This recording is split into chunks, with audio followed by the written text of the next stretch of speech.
శ్రీ ఓలేటి శ్రీనివాస భానుగారు రచించిన బెలగాం సెంటర్ కథల నుంచి మీ దయ. బొబ్బిలి పార్వతీపురం మధ్య ట్రాక్ ఇన్స్పెక్షన్. రైల్వే ట్రాక్ మీద మోటార్ ట్రాలీ పరిమిత వేగంతో వెళ్తోంది. పైన ఎర్ర జెండా రెపరెపలాడుతోంది. ఆ సెక్షన్లో రైల్వే ట్రాకు రెన్యూవల్ వర్క్ను మోటార్ ట్రాలీలో ఇన్స్పెక్ట్ చేస్తున్నాడు senior railway divisional engineer Chandramouli. ఆయన ఖరగ్పూర్ నుంచి కొత్తగా బదిలీ మీద వచ్చాడు. మధ్యలో సీతానగరం స్టేషన్ యార్డ్ని, బ్రిడ్జిని ఇన్స్పెక్ట్ చేసి లైన్ క్లియర్ తీసుకుని పార్వతీపురం బెలగాం స్టేషన్కి బయలుదేరాడు. మోటార్ ట్రాలీ నర్సీపురం హాల్ట్ దాటింది. అల్లంత దూరంలో బెలగాం స్టేషన్ ఔటర్ కనిపిస్తోంది. కుడివైపు అడ్డాపుశిల కొండ, ఎడమవైపు బోడికొండ దూరం నుంచి పలకరించాయి. వాటిని చూడగానే చంద్రమౌళికి చిన్నప్పుడు బెలగాం హైస్కూల్లో 6వ క్లాస్ గుర్తుకొచ్చింది.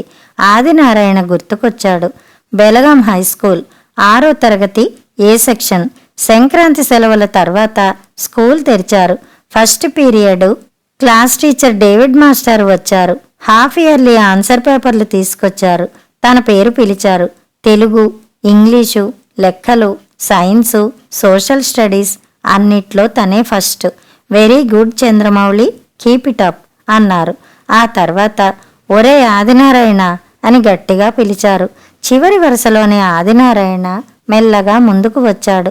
ఒక్క సబ్జెక్ట్లో పాస్ మార్కులు వస్తే ఒట్టు. ఆదినారాయణ వీపు మీద 4 అంటించి వాడి ఆన్సర్ పేపర్ల చివర్లో ఏం రాశాడో చూపించి భళ్ళుమని నవ్వారు డేవిడ్ మాస్టర్. ప్రతి ఆన్సర్ పేపర్ చివర్లోనూ 3 అక్షరాలు మీ దయ అని రాసి ఉన్నాయి. వాటిని చూసి పిల్లలందరూ నవ్వారు. మౌళి జాలిపడ్డాడు. ఆదినారాయణ తలదించుకున్నాడు. మరో 3 నెలల తర్వాత పెద్ద పరీక్షలు వచ్చాయి. ఆదినారాయణ 6వ తరగతి ఫెయిల్ అయ్యాడు. మౌళి 7వ తరగతిలోకి వెళ్ళినా ఆ ఇద్దరి స్నేహం కొనసాగింది. మోటార్ ట్రాలీలో వెళ్తున్న సీనియర్ డివిజనల్ ఇంజనీర్ చంద్రమౌళికి మీ దయ గుర్తుకొచ్చింది. పూర్ ఫెలో అనుకున్నాడు, నవ్వుకున్నాడు. మౌళి వాళ్ళ నాన్నగారు తహసీల్దారు. శ్రీకాకుళం నుంచి బదిలీ మీద పార్వతీపురం వచ్చారు. బెలగాం హైస్కూల్లో 6వ తరగతిలో చేరిన మొదటి రోజే మౌళికి ఆదినారాయణతో జట్టు కుదిరింది. ఆదినారాయణకి చూడగానే మౌళి నచ్చాడు. మౌళి మంచి బట్టలు వేసుకుంటాడు, తెల్లగా ఉంటాడు, ఉంగరాల జుట్టుకి వాసన నూనె రాసుకుంటాడు. తనలాగా అల్లరి చేయడు గాని సరదాగా మాట్లాడతాడు. ఇవన్నీ ఆదినారాయణకి నచ్చాయి. నచ్చిన మొదటి రోజే సంచిలోంచి పలకమారిన జామకాయని తీసి మౌళికి ఇచ్చాడు. 2వ రోజు సీమ చింతబొట్టలు, 3వ నాడు నేరేడు పళ్ళు, ఆ మర్నాడు చింతకాయలు.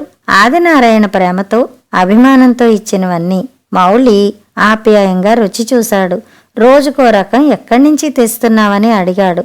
అప్పుడు ఆదినారాయణ రైల్వే బ్యానర్ ఫ్లాగ్తో కుట్టిన తన సంచిని చూపించాడు. అందులో పుస్తకాలు తక్కువ, ఇతర సరంజామా ఎక్కువ.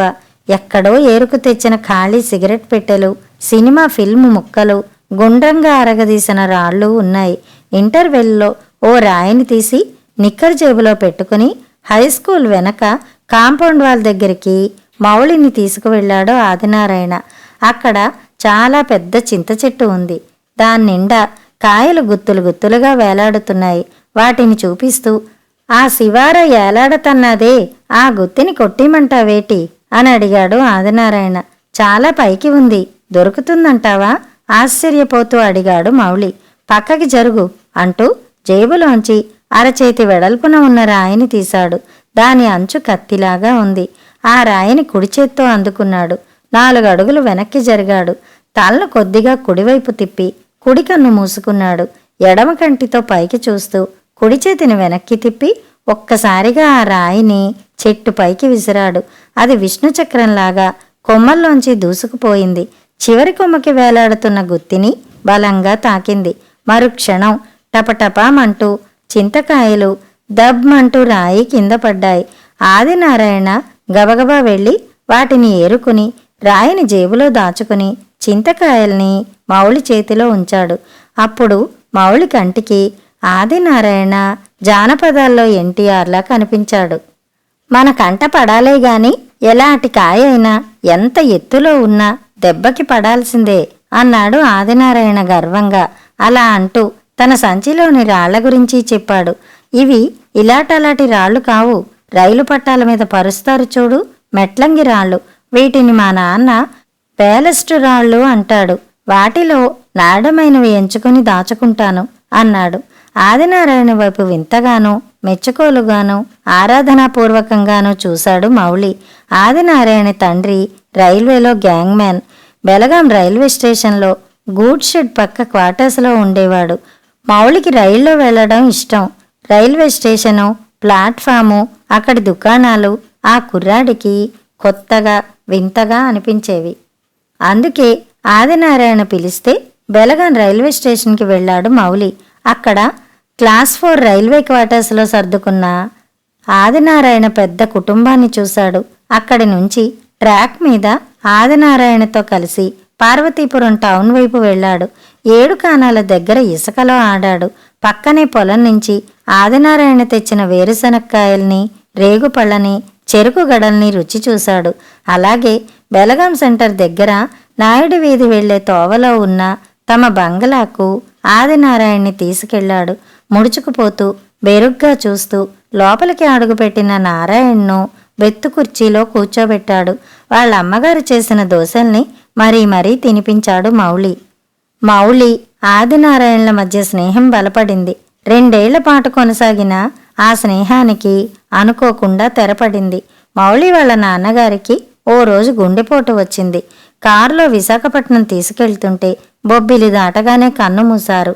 దాంతో మౌళి పార్వతీపురానికి దూరంగా హైదరాబాదులో చిన్నాన్నగారింటికి వెళ్ళిపోయాడు. అక్కడే చదువుకున్నాడు. సివిల్ ఇంజనీర్ అయ్యాడు. కొన్నాళ్లు కన్స్ట్రక్షన్ కంపెనీల్లో పనిచేసి యూపీఎస్సీ పరీక్ష రాసి ఇండియన్ రైల్వే సర్వీస్ ఆఫ్ ఇంజనీర్స్కి ఎంపికయ్యాడు. సౌత్ ఈస్టర్న్ రైల్వేలో బిలాస్పూరు, చక్రధర్పూరు, ఖరగ్పూర్ డివిజన్లలో పనిచేసి వాల్తేర్ డివిజన్కి సీనియర్ డివిజనల్ ఇంజనీర్ ప్రమోషన్ మీద వచ్చాడు. ఉద్యోగ విధుల్లో భాగంగా రైలు పట్టాల పనుల్ని తనిఖీ చేస్తూ బాల్యంలో 2 ఏళ్ల తీపి గురుతుల్ని, ఒక చేదు జ్ఞాపకాన్ని మిగిల్చిన పార్వతీపురంలోని బెలగాం స్టేషన్కి చేరుకున్నాడు. బెలగాం స్టేషన్ యార్డ్ని తనిఖీ చేసి స్టేషన్ ఎదురుగా పెర్మనెంట్ వే ఇన్స్పెక్టర్ ఆఫీసులో లంచ్ చేయడానికి వెళ్ళాడు. లంచ్ పూర్తయింది. అప్పుడు అక్కడ పెర్మనెంట్ వే ఇన్స్పెక్టర్గా పనిచేస్తున్న Madhavarao, sir, a small submission అంటూ ఓ ఉత్తరం అందించాడు. అదో గ్యాంగ్మేట్ పెట్టుకున్న దరఖాస్తు. అనారోగ్య కారణాల వల్ల ఉద్యోగంలో కొనసాగలేకపోతున్నానని తనకు విరమణ అనుమతించి ఇంటర్మీడియట్ పాస్ అయిన తన కుమారుడికి ఉద్యోగం ఇప్పించమని అందులో ఉంది. అది చదువుతూనే వేర్ ఈజ్ ద అప్లికెంట్ అని అడిగాడు మౌళి. మాధవరావు వెనక చేతులు కట్టుకుని నిలబడిన ఆఫీస్ క్లర్కు వెంటనే బయటకు వెళ్ళాడు. వరండాలో నిరీక్షిస్తున్న ఓ వ్యక్తిని లోపలికి తీసుకువచ్చాడు.